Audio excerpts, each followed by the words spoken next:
Salut à toi, bienvenue sur ma chaîne Destinée, chaîne que le Saint-Esprit me fait la grâce de tenir pour sa gloire. J'espère que tu te portes bien. The last time I saw you, it was about like 6 months ago. Je suis très heureuse de faire cette vidéo, ça fait super longtemps. Là, moi je suis en mode chill, je suis en mode chill et tout. Et on va parler d'un sujet. Aujourd'hui on va faire une story time. Je vais vous raconter une histoire de laquelle on pourra ressortir 2-3 choses qui pourront nous aider à grandir avec le Seigneur. J'ai vu qu'il y avait de nouveaux abonnés. While I wasn't there, I was like, okay, where were you? Ok, merci à tous les nouveaux abonnés, merci à toute personne qui est déjà là depuis un moment, mais qui suit toujours les vidéos, qui regarde toujours les vidéos, même les vidéos de 45 minutes. Merci à tous les nouveaux abonnés. Vous n'êtes pas abonnés à moi, mais je crois que vous avez juste fait ce geste pour dire à Dieu, voilà, je crois en ce que tu as mis en elle et je veux t'entendre à travers elle. It's not me, it's God. Amen. Ok, mais avant de commencer, j'aimerais que l'on puisse faire la chanson de la semaine. Il est saint, saint, saint, saint, le Seigneur Dieu tout-puissant. Louange à l'agneau, louange à l'agneau, car lui seul est saint. Saint, saint, saint, le Seigneur Dieu tout-puissant. Nous disons louange à l'agneau, louange à l'agneau, car lui seul est saint. Saint, saint, saint, le Seigneur Dieu tout-puissant. Louange à l'agneau, louange à l'agneau. Amen. Alléluia. Seigneur Jésus, nous te remettons ce moment de prière, ce moment de visionnage.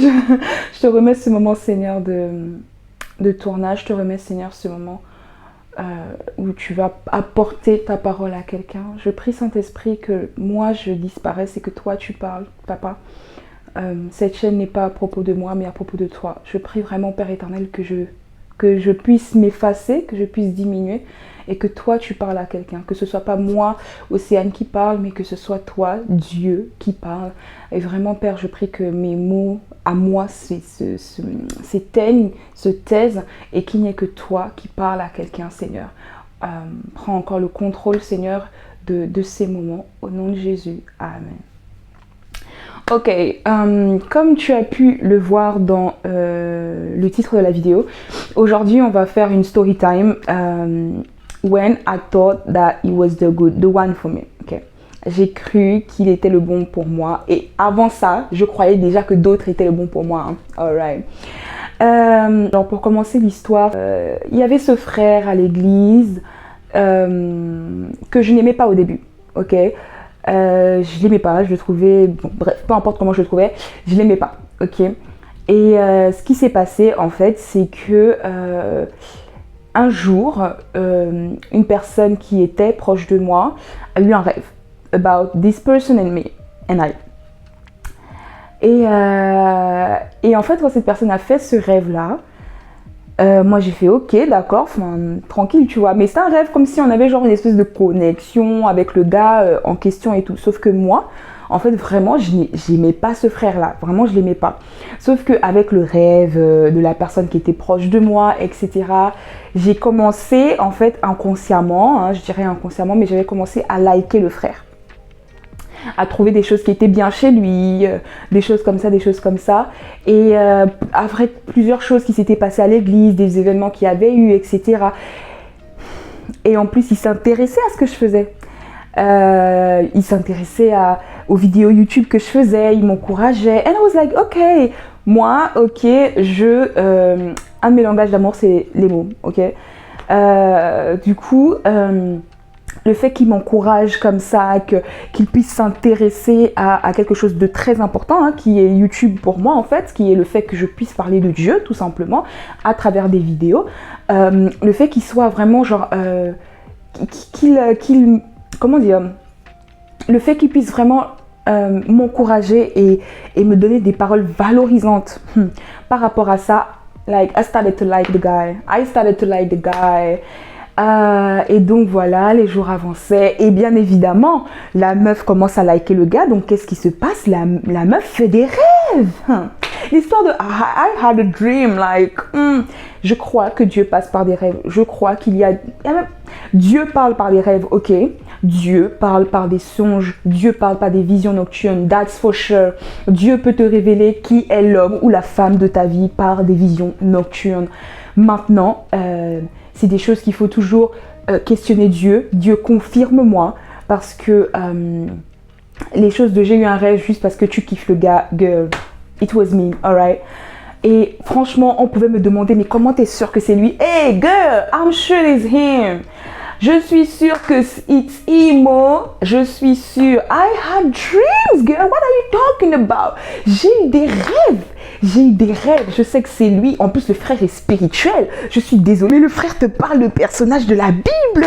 Des personnages de la Bible dont on n'a pas l'habitude de parler là. C'est pas genre, il était à la piscine de Bethesda. Il a eu, comme dit le révérend Zawi, il a eu un miracle sec alors que les autres ont eu un miracle mouillé. Non, pas ce genre de prédication. On te parle de genre, le frère avait des prédications là qui te parlaient de personnages bibliques. You were like, ok.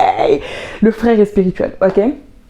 Et du coup, voilà, le fait que moi, j'ai toujours voulu, je me suis toujours dit, Seigneur, moi, mon mari, limite, doit être mon père spirituel, en fait. Limite, mon mari doit, tu vois, ça doit être mon pasteur, toujours en haut. Et tout, et du coup, le frère était spirituel, le frère était mignon, on va pas se mentir.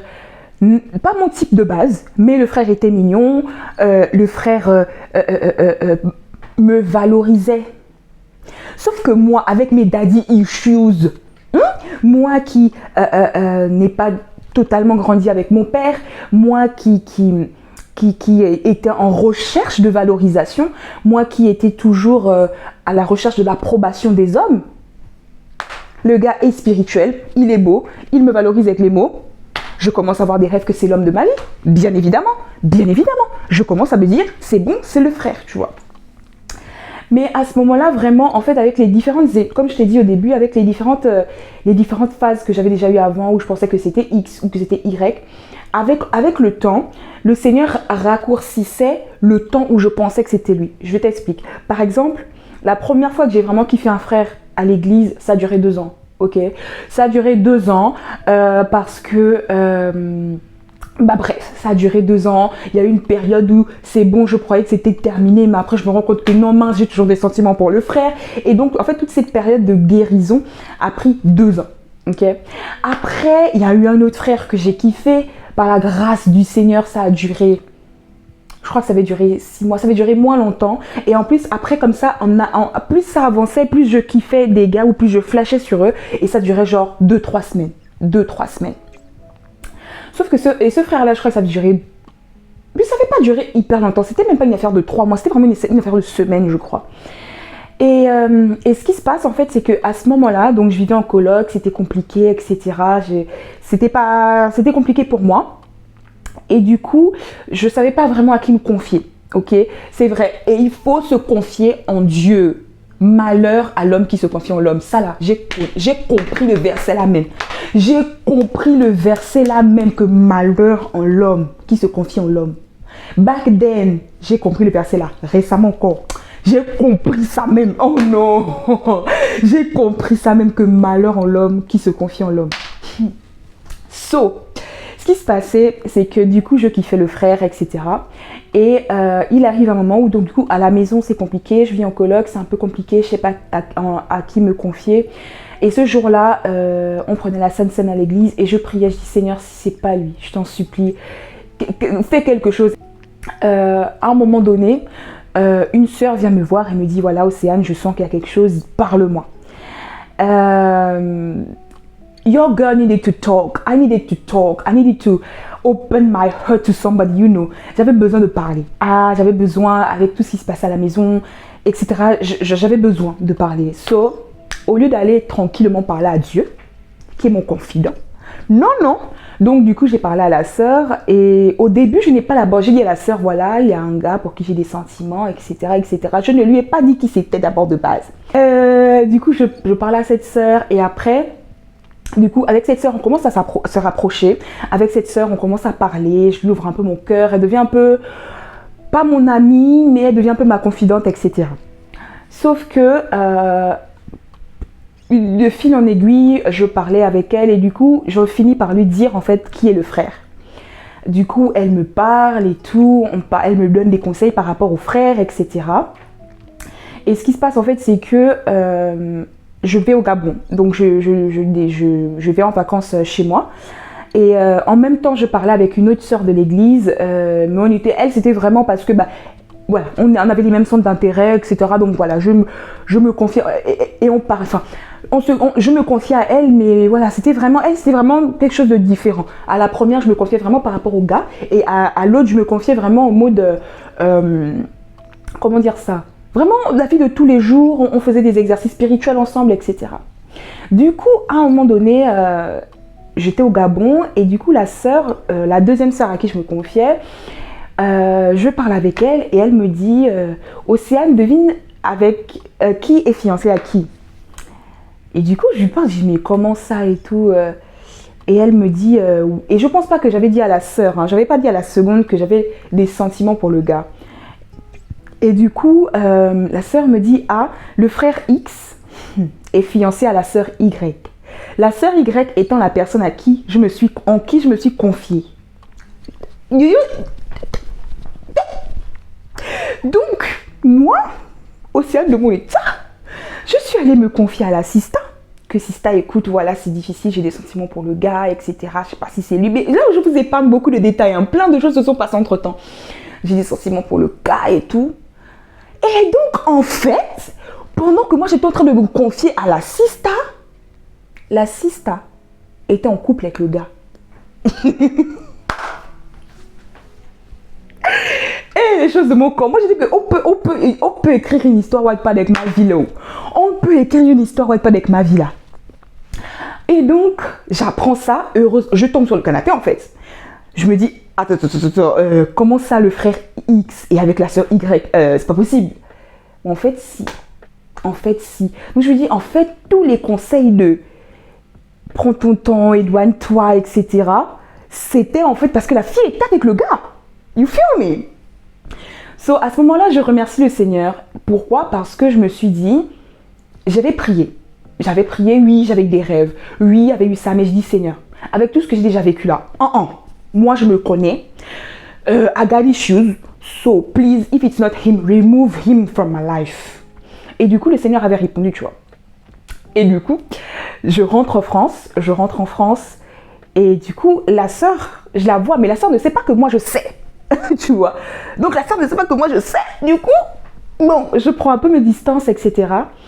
Et donc, on finit par présenter le frère et la sœur à l'église, comme quoi le frère et la sœur sont en couple, etc., sont fiancés.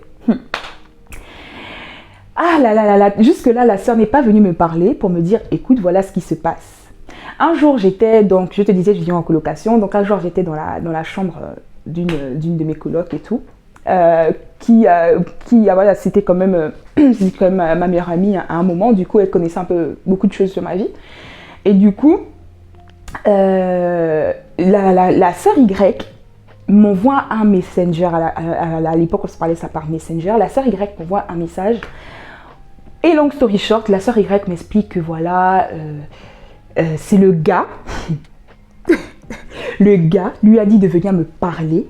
Parce que le gars sait que j'ai des sentiments pour lui et que le gars voulait en fait que elle et moi on parle de sorte à ce que, le moment où elle m'a envoyé le messenger, où j'étais dans la chambre de ma coloc là, elle m'explique en fait que quand elle est venue me parler là à cet instant là, c'était en gros son fiancé, je crois qu'ils étaient déjà mariés, non, son fiancé qui lui avait demandé en fait de venir me parler parce que j'avais des sentiments, parce qu'il savait que j'avais des sentiments pour lui, parce que je pense que ça se voyait gros comme le nez sur le visage.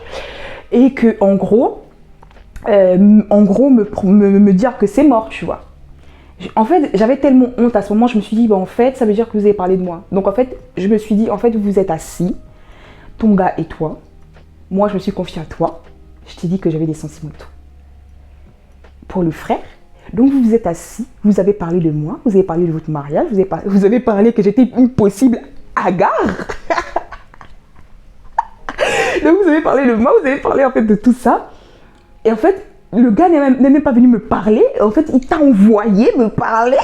I don't know if you realize, like, c'était tellement shameful. Like, j'avais honte.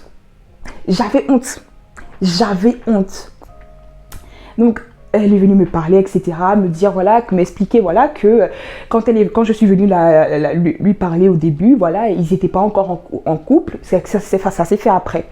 Donc voilà, je comprends aussi le point de vue de la sista, c'était compliqué, c'était quand même, comment on appelle ça, c'était délicat aussi pour elle, tu vois, la situation. C'est aussi délicat pour elle, la situation. Donc j'ai quand même compris et tout. Voilà, elle n'est pas mauvaise, elle n'est pas méchante, elle a vécu son love, tu vois. Gloire à Dieu, aujourd'hui elle est mariée, je crois qu'elle est super heureuse, donc gloire à Dieu. Donc la sœur n'est pas mauvaise en soi, tu vois. C'est juste moi qui ai manqué, mais vraiment de sagesse, mais d'une folie, qui ai manqué avec tous mes issues que j'avais. Et je suis allée parler en fait à la mauvaise personne, tout simplement. Et qu'est-ce qui s'était passé après ça? Donc après ça, j'avais tellement eu mal. Mais vraiment, cette affaire m'avait tellement brisée. Je me souviens que j'avais crié à Dieu un soir. Dieu, j'ai dit, Seigneur, pourquoi est-ce que... Et c'est là que l'on rentre dans la partie où on tire des enseignements. J'avais dit, mais Seigneur, pourquoi est-ce que je n'arrive pas à rester sans aimer un gars? J'ai dit, Seigneur, en fait... J'ai crié à Dieu ce soir-là, j'ai dit, Seigneur, je ne veux plus aimer. Je ne veux plus avoir mal. Je ne veux plus que mon cœur s'attache à des garçons. Je ne veux plus que mon cœur s'attache à des personnes, déjà dans la vie en général, qui vont me blesser, mais surtout des gars. J'ai dit, Seigneur, je ne veux plus de ça. J'ai pleuré. Mais j'ai pleuré à Dieu. Je me souviens, j'étais dans ma chambre là. Dans ma chambre, j'étais dans le noir. Tu vois pas. J'étais dans le noir, j'ai pleuré à Dieu, j'ai crié à Dieu, j'ai dit, Seigneur, je ne veux plus aimer. Je ne veux plus. Je veux rester une année sans dire que j'ai eu un crush sur un gars. Est-ce que c'est possible, papa, qu'il y ait une année où je suis restée tranquille, je n'ai pas eu de crush sur un gars en fait? Et ce jour-là, papa m'a donné une parole spécifique. Mais genre une parole spécifique. Et j'ai vécu cette parole-là. Et donc j'ai fait la prière de c'était bon, je voulais couper, je ne voulais plus les histoires de garçons, tout ça, faut plus me parler de ça, les histoires de love, etc. J'étais plus dedans. Et en ayant fait cette prière, j'ai vécu un brisement après, mais un vrai brisement. Je me suis rendu compte de beaucoup de choses qui n'allaient pas dans ma vie. Je me suis rendu compte Dieu m'a vraiment brisée au niveau des relations humaines, c'est-à-dire des relations amoureuses. Parce qu'après ça, c'est pas fini, t'imagines bien. Mais Dieu m'a vraiment brisée au niveau des relations amoureuses et des relations en général. Dieu m'a vraiment brisée en mode, ne fais pas confiance aux hommes, ne te confie pas à tout le monde. Vraiment, en fait, Dieu m'a brisée et c'était dur, vraiment dur. Quand je dis difficile, une période de brisement total et ce n'est pas terminé. Et en fait, je voulais déjà faire un point juste ici pour te dire, sœur, Dieu, remercie Dieu. La Bible dit qu'il faut que l'on soit reconnaissant en tout temps. Remercie Dieu que tu ne sois pas en couple. Remercie Dieu que tu n'aies jamais été en couple. Remercie Dieu que tu n'aies jamais été dans une relation. Parce qu'on nous prêche tellement les dangers de la sexualité. On nous prêche les dangers de la sexualité. On nous dit que voilà, la sexualité, tu finis par être une seule chair avec la personne. Tu finis par être une seule chair avec la personne. Tu finis par avoir des échanges de démons, etc. Même les maladies, etc. On nous prêche ça. Et parfois, en fait, c'est comme si on ne pouvait pas rester tranquille sur qu'on n'avait pas vécu nous-mêmes la punition. Je ne sais pas si tu vois ce que je veux dire. On nous prêche tellement les dangers de la sexualité, parce que tu vas pas être avec quelqu'un, je suis désolée, vous allez finir par peut-être vous embrasser, parce que oui, embrasser là, ça fait partie du rapport sexuel. Donc quand Dieu dit que n'ayez pas de rapport sexuel avant de se marier, ça concerne aussi les bisous. Alléluia, prêche, amen. Donc voilà, en fait, remercie Dieu pour ça. Remercie Dieu. Ce n'est pas... Et à chaque fois je dis ça dans les vidéos, tu n'es pas bizarre, ce n'est pas anormal, c'est une bénédiction. C'est une grâce. I'm telling you, c'est une grâce que de pouvoir ne pas avoir eu de relation. Peut-être que tu as eu des crushs comme moi, peut-être que tu as eu des moments où le gars t'a plu, etc., où tu as vécu des blessures, etc. Remercie Dieu parce que tu n'as pas été en couple avec ces gars-là. T'imagines les dégâts qui seraient encore plus causés, que tu sois avec ce frère que tu kiffes tellement à l'église. Tu imagines parce que déjà toi-même tu n'es pas restauré. Tu as des problèmes qui font en sorte que tu cherches tout le temps l'attention des hommes. Tu cherches tout le temps à être aimé. Tu veux que ton cœur soit tout le temps rempli d'amour. Tu veux tout le temps que les hommes te valorisent. Que les hommes puissent approuver, en fait, t'approuvent.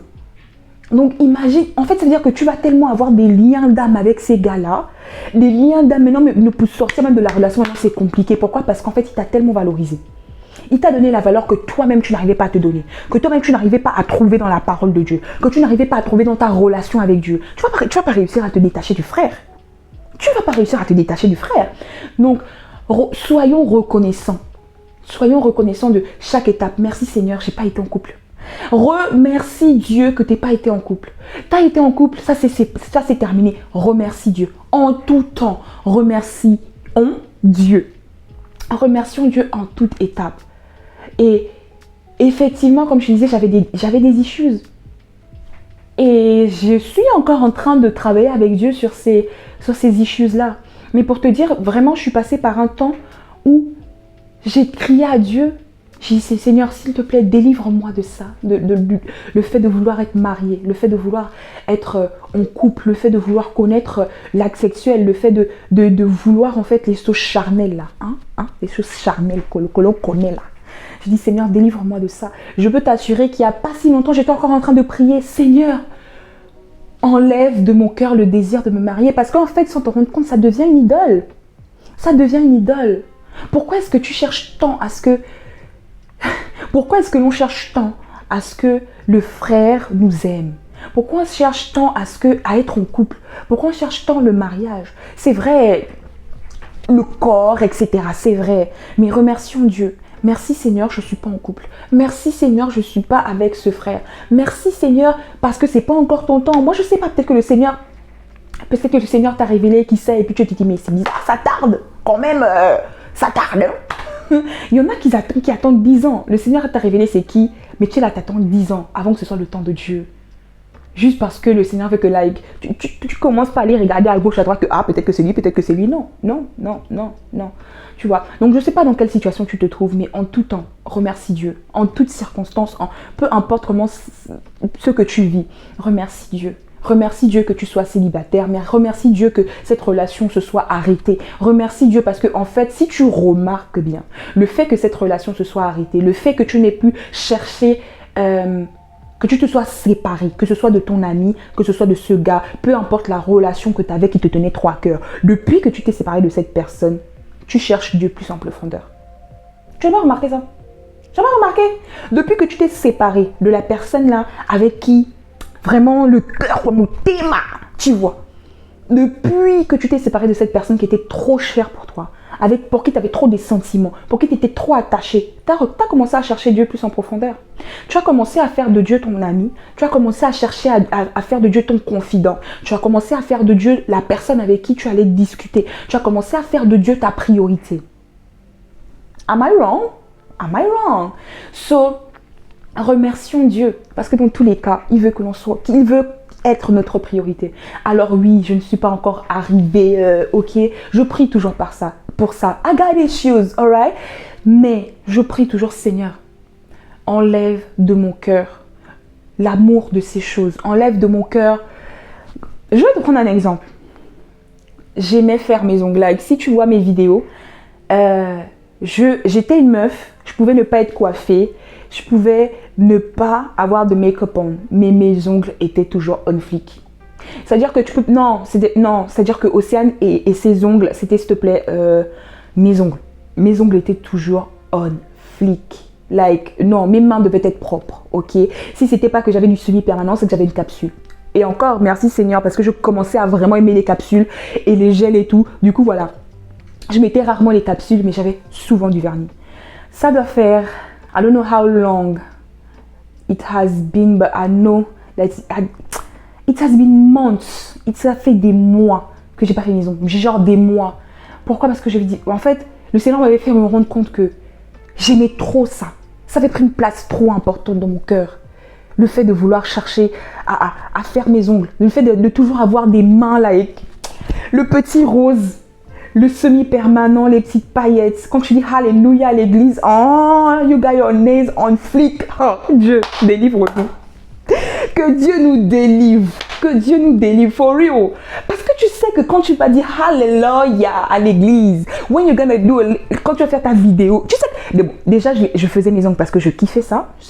C'était un moment relaxant pour moi d'aller chez l'esthéticienne, de faire mes ongles. J'aimais ça. J'aimais être pomponnée, chouchoutée, tout ça. Du coup, j'aimais ça. J'aimais le fait que je vais chez la manucure. C'était un moment de détente pour moi, ok? Mais c'était aussi que I like my nails, like, ok, quand je vais faire comme ça, ok, les gens vont voir mes ongles sont beaux. Mais quand le Seigneur m'a délivré de ça, quand le Seigneur m'a dit que ok, là aujourd'hui, c'est fini, ça tu m'arrêtes ça. J'ai dit que j'ai même pleuré. C'est-à-dire que je pouvais plus pleurer pour le fait de ne pas avoir fait mes ongles que le fait de ne plus mettre de mèche par exemple. Je pouvais plus pleurer le fait de ne pas faire mes ongles que le fait de ne pas mettre de mèche ou de maquillage. You feel me or what? Du coup, dans toute chose, et ça m'a permis de plus chercher Dieu, de plus... Comment dire, faire ce qui plaisait au cœur de Dieu. Le fait d'abandonner quelque chose qui était trop important pour moi, qui pouvait prendre du temps, qui pouvait prendre de l'argent, qui pouvait, tu vois, le fait de mettre ça de côté pendant un moment, ça m'a permis de chercher plus Dieu. Et du coup, c'était ce que je voulais te dire, c'est-à-dire remercie Dieu pour tout et surtout, tu vas voir que ça va te produire quelque chose de bon.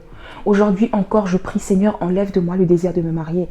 Like, enlève de moi toute chose qui m'empêche de te chercher, que ce soit les mauvais sentiments, que ce soit plein de choses. Enlève de moi ce qui me bouffe. Parce que en fait, tu te rends compte que ça te ronge. Ça te ronge. Ce désir de vouloir te marier, ce désir de vouloir être en couple. Parce qu'en plus, tu vois tout le monde autour de toi qui se marie. Surtout quand... Moi, j'étais... Désolée, I'm talking too much. Tu vois tout le monde autour de toi qui se marie. Tu vois... Et tout le monde... En plus... Tout le monde dans ta famille, les gens ont des bébés, des gens ont des enfants, les gens se marient autour de toi. Tu es dans un environnement où tout le monde est toujours en flic et tout le monde est toujours au top. Et toi, en fait, tu te diminues. Tu as l'impression d'être diminué par rapport aux autres, tu vois. Sauf que non, ces choses, abandonner parfois certaines choses te permettent de chercher Dieu plus en profondeur. Et peu importe ce que tu as autour de toi, je ne sais pas ce que Dieu t'a demandé d'abandonner. Je ne sais pas quelle relation Dieu t'a demandé d'abandonner. Je ne sais pas si Dieu t'a peut-être dit d'abandonner le maquillage. Je ne sais pas si Dieu t'a demandé d'abandonner les faux cheveux. Je ne sais pas si Dieu t'a dit d'arrêter les perruques. Je ne sais pas si Dieu... Peu importe ce que Dieu t'a demandé d'arrêter. Je veux juste t'encourager. Ça, c'est pas facile parce que autour de toi, tu pourras, ou tu peux, parce que je l'ai vécu, avoir l'impression d'être moins belle que les autres, d'être moins...